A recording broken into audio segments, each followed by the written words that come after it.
দেখা হয় নাই চক্ষু মেলিয়া, ঘর হতে শুধু দুই পা ফেলিয়া, একটি ধানের শীষের উপরে একটি শিশির বিন্দু। আসলে আমরা সবাই দেশ বিদেশ ঘুরে বেড়াই, বিভিন্ন জায়গায় যাই বিভিন্ন সুন্দর সুন্দর সিন সিনারি দেখার জন্যে, কিন্তু আমাদের দেশে আনাচে কানাচে গ্রামে গঞ্জে যে অত্যন্ত সুন্দর বিভিন্ন সিন, বিভিন্ন সিনারি, মনোরম দৃশ্য চারদিকে ছড়িয়ে ছিটিয়ে আছে। আমরা হয়তো চোখ মেলে বাইরে তাকাই না বা আশেপাশে দেখি না, আমাদের দেশটাকে দেখি না, তাই আমরা জানতে পারি না। কিন্তু আমরা যদি একটু ঘর থেকে বেরোই, আমাদের দেশের আনাচে কানাচে একটু গ্রামের দিকে যাই, তাহলে দেখতে পারবো যে আসলে কত অসম্ভব সুন্দর আমাদের এই বাংলাদেশ, আমাদের এই মাতৃভূমি, আমাদের এই দেশ। আমার চারপাশে দেখেন কি সুন্দর একটা সিন, এত সুন্দর সিন কল্পনা করতে পারি না। আসলে আমরা সবাই বলি যে পৃথিবীর বিভিন্ন দেশ সুন্দর, সুইজারল্যান্ড সুন্দর, নিউজিল্যান্ড সুন্দর, আমেরিকা সুন্দর, বা আমরা অনেকেই আমাদের পার্শ্ববর্তী দেশ ভারত বলি তার কাশ্মীর সুন্দর, অনেকে তার ডাল লেক, যে একটা লেক আছে সেই লেকের জন্য পাগল, ডাল লেকে বোটিং করবে, ডাল লেকে ঘুরবে, তার জন্যে পাগল। কিন্তু আমাদের দেশ, আমাদের দেশের যে লেকগুলো, আমাদের দেশের যে খাল বিলগুলোর নদী নালাগুলো তার থেকে কোনো অংশে কম না। সেটা আসলে আমরা যদি চোখ দিয়ে না দেখি, মনের চোখ দিয়ে না দেখি, জায়গা মতো না যাই, তাহলে কিন্তু দেখতে পারবো না। আমি একটা জিনিস দেখেন যে এই যে আমাদের কৃষক ভাইয়েরা, আমাদের এইখানে যে একটা বড় আমাদের অর্থকরী ফসল পাট, সেই পাটটা, এই পাট গাছ থেকে আঁশ ছাড়ানোর পরে যে একটা পাট কাটি শুকানোর জন্য রাখছে, দেখেন এই জায়গাটা দেখেন কি মনোরম, কি সুন্দর। চারদিকে একটা সেই পাটের যে নতুন পাটের পচা পানির বা পাট পচা গন্ধ, সেটা ভিতর নাকের মধ্যে আসে, মনে হচ্ছে যে বুকটা ভরে যায়, শ্বাস নিতে ভালো লাগে। একদম নিরিবিলি, কোনো ধোঁয়া নাই, ধুলাবালি নাই, গাড়ির শব্দ নাই, কিছু নাই, সুন্দর একটা নিস্তুপ নিরিবিলি সুন্দর পরিবেশ। আকাশটা দেখেন কি সুন্দর আকাশ, নীল আকাশে সাদা মেঘ, এর থেকে সুন্দর দৃশ্য হতে পারে? আর আমার সামনেই দেখেন, আমি বলবো যে এর সৌন্দর্য ডাল লেকের থেকে কোনো অংশে কম না আমার এই লেকের সৌন্দর্য।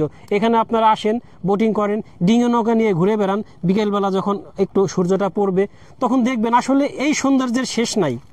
আপনি এখানে এসে যে মনটা ভালো করতে পারবেন, এখানে আপনার আসার জন্য হাজার হাজার লক্ষ লক্ষ টাকা লাগবে না, মাত্র কয়েক টাকা খরচ করে আপনি গ্রামে এসে দেখতে পারবেন এই সিনগুলো।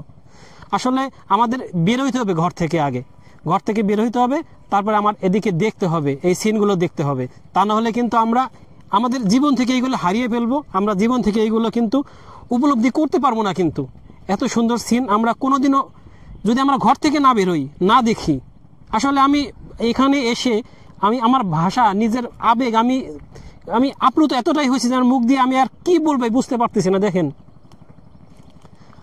এই সিন, এটা কি ডাল লেকের থেকে কোনো অংশে কম? এইখানে যদি কেউ বোটিং করে, নৌকা দিয়ে, ছোট একটা ডিঙে নৌকা নিয়ে ঘুরে বেড়ায়, দেখেন এর থেকে সুন্দর আর কিছু হতে পারে? উপরে নীল আকাশ, নিচে নীল পানি, মিলেমিশে একাকার, অসম্ভব সুন্দর একটা প্রাকৃতিক পরিবেশ আমাদের দেশের মধ্যেই, আমাদের নিজের ঘরের কাছে। আমাদের এখন আমি আছি প্রিয় দর্শক ফরিদপুরের সালথায়, ফরিদপুর জেলা যে সালথা উপজেলা, সেই সালথার পাশেই একটা গ্রামে আসছি।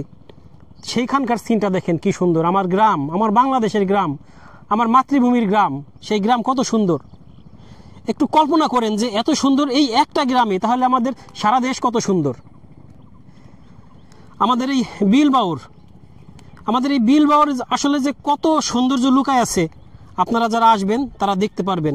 এই সিনগুলো আসলে দুই চোখ ভরে দেখতে হয়, না দেখলে আপনারা বিশ্বাস করতে পারবেন না যে এত সুন্দর আমাদের দেশ, এত সুন্দর আমাদের বাংলাদেশ।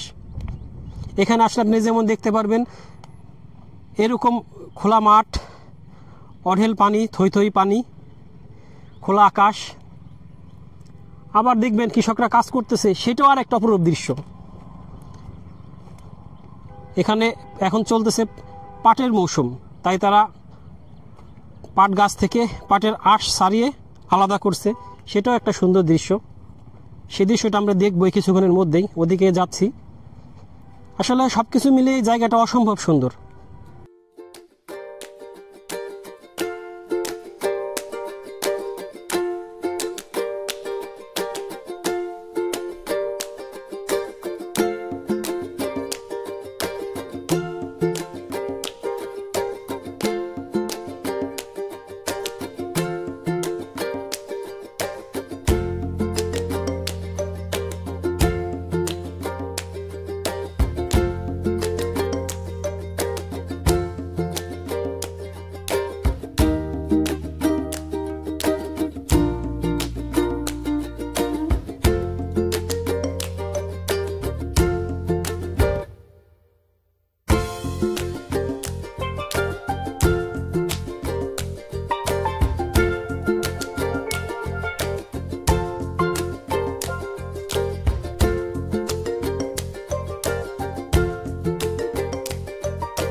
আসলে এত সুন্দর একটা জায়গা, এখান থেকে ছেড়ে যেতে মন চায় না। একটু সামনের দিকে তাকায় দেখেন, পানিতে অনবরত মাছ উপরে উঠছে, তার নিঃশ্বাস ছাড়ছে বা আবার নিচের দিকে নামছে। অসংখ্য মাছ, ছোট ছোট শোল মাছ, কই মাছ, আরও দেশি অনেক মাছ। এখানে আপনারা চাইলে বড়শি দিয়েও মাছ ধরতে পারবেন। আসলে এত সুন্দর একটা জায়গা, এখান থেকে যেতে মন চায় না। এই দুপুরবেলা আসছে এই রোদের মধ্যে, তাই মন হইতেছে যে না থাকি আর একটু থাকি। কিন্তু যদি এটা বিকেলবেলা হইতো তাহলে কত সুন্দর লাগতো। আসলে কল্পনা করা যায় না যে এত সুন্দর একটা বা এত সুন্দর আমাদের এই দেশ। আসলে বাড়ি থেকে বের হতে হবে, একটু দেখতে হবে, তা না হলে আমাদের এই দেশটাকে চেনা জানা বা বোঝা যাবে না। আমাদের দেশের সৌন্দর্য আসলে কি বলবো, আমি ভাষা হারিয়ে ফেলছি যে এত সুন্দর জায়গা আমাদের দেশে গ্রামে গঞ্জের মধ্যেই আছে।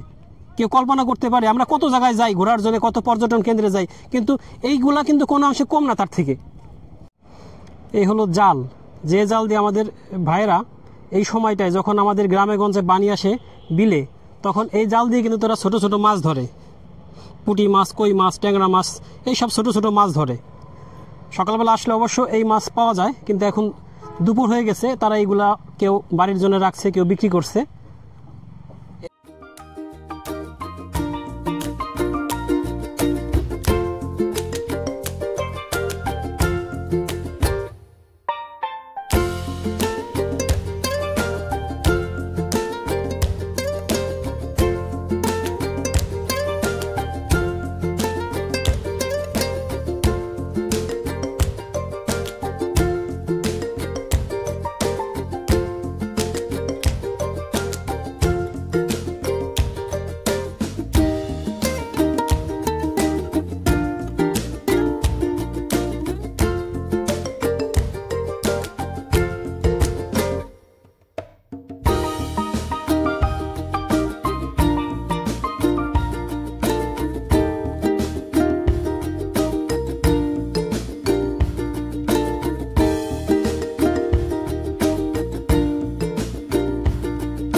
প্রিয় দর্শক, বলতেছিলাম যে আপনাদেরকে আরেকটা জিনিস দেখাবো, যে ডিঙি নৌকা বানানো।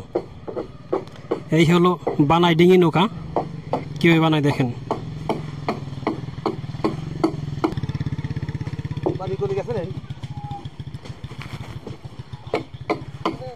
4 দিন 5 দিন ভরে হাতে কাজ করে সম্পূর্ণ এই ডিঙি নৌকাগুলো বানানো হয়। মূলত এই বর্ষাকালে এগুলো ব্যবহার করে এই ভাইরা এখানে বানায়।